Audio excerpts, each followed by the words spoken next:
प्रिय मित्रों, जय श्री कृष्ण। आइए सुनते हैं परिवर्तिनी वामन एकादशी की कथा। युधिष्ठिर कहने लगे कि हे भगवान, भाद्रपद शुक्ल एकादशी का क्या नाम है, इसकी विधि तथा इसका महात्म्य कृपा करके कहिए। तब भगवान श्री कृष्ण कहने लगे कि इस पुण्य, स्वर्ग और मोक्ष को देने वाली तथा सब पापों का नाश करने वाली उत्तम वामन एकादशी का महात्म्य मैं तुमसे कहता हूँ, तुम ध्यानपूर्वक सुनो। यह परिवर्तिनी वामन एकादशी जयंती एकादशी भी कहलाती है। इसका व्रत करने से वाजपेय यज्ञ का फल मिलता है। पापियों के पाप नाश करने के लिए इससे बढ़कर कोई उपाय नहीं। जो मनुष्य इस एकादशी के दिन मेरी वामन रूप की पूजा करता है, उससे तीनों लोग पूज्य होते हैं। अतः मोक्ष की इच्छा करने वाले मनुष्य इस व्रत को अवश्य करें। जो कमलनयन भगवान का कमल से पूजन करते हैं, वे अवश्य भगवान के समीप जाते हैं। जिसने भाद्रपद शुक्ल पक्ष की एकादशी का व्रत और पूजन किया, उसने ब्रह्मा विष्णु सहित तीनों लोकों का पूजन किया। अतः हरिवासर अर्थात एकादशी का व्रत अवश्य करना चाहिए। इस दिन भगवान करवट लेते हैं, इसलिए इसको परिवर्तिनी एकादशी भी कहते हैं। भगवान के वचन सुनकर युधिष्ठिर बोले कि भगवान, मुझे अतिसंदेह हो रहा है कि आप किस प्रकार सोते और करवट लेते हैं तथा किस तरह राजा बलि को बांधा और वामन रूप रखकर क्या क्या लीलाएं की। चातुर्मास के व्रत की क्या विधि है तथा आपके शयन करने पर मनुष्य का क्या कर्तव्य है, सो आप मुझसे विस्तार से बताएं। श्री कृष्ण कहने लगे कि हे राजन, अब आप सब पापों को नष्ट करने वाली एकादशी की कथा का श्रवण करें। त्रेतायुग में बलि नामक एक दैत्य था। वह मेरा परम भक्त था। विविध प्रकार के वेद सूक्तों से मेरा पूजन किया करता था और नित्य ही ब्राह्मणों का पूजन तथा यज्ञ के आयोजन करता था। लेकिन इंद्र से द्वेष के कारण उसने इंद्रलोक तथा सभी देवताओं को जीत लिया। इस कारण सभी देवता एकत्र होकर सोच विचार कर भगवान के पास गए।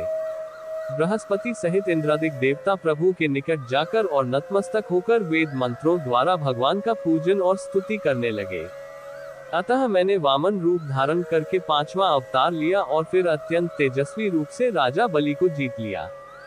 इतनी वार्ता सुनकर राजा युधिष्ठिर बोले कि हे जनार्दन, आपने वामन रूप धारण करके उस महाबली दैत्य को किस प्रकार जीता।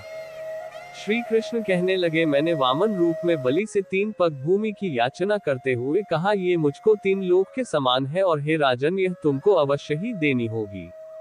राजा बलि ने इसे तुच्छ याचना समझकर 3 पग भूमि का संकल्प मुझको दे दिया और मैंने अपने त्रिविक्रम रूप को बढ़ाकर यहाँ तक कि भूलोक में पद, भुवरलोक में जंघा, स्वर्गलोक में कमर, महलोक में पेट, जनलोक में हृदय, यमलोक में कंठ की स्थापना कर सत्यलोक में मुख, उसके ऊपर मस्तक स्थापित किया। सूर्य, चंद्रमा आदि सब ग्रहगण, योग, नक्षत्र, इंद्रादिक देवता और शेष आदि सब नागगणों ने विविध प्रकार से वेद सूक्तों से प्रार्थना की। तब मैंने राजा बलि का हाथ पकड़कर कहा कि हे राजन, एक पद से पृथ्वी, दूसरे से स्वर्गलोक पूर्ण हो गए, अब तीसरा पग कहाँ रखूं? तब बलि ने अपना सिर झुका लिया और मैंने अपना पैर उसके मस्तक पर रख दिया, जिससे मेरा वह भक्त पाताल को चला गया।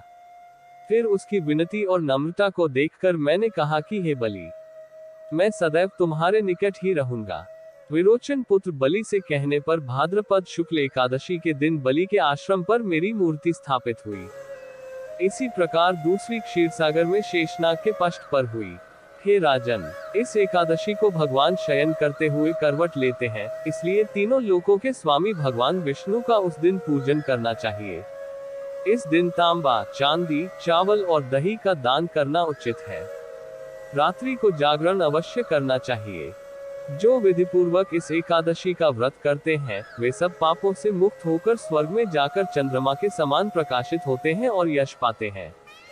जो पापनाशक इस कथा को पढ़ते या सुनते हैं, उनको 1000 अश्वमेध यज्ञ का फल प्राप्त होता है। कथा समाप्त। कृपया वीडियो को लाइक करके चैनल को सब्सक्राइब अवश्य करें। धन्यवाद।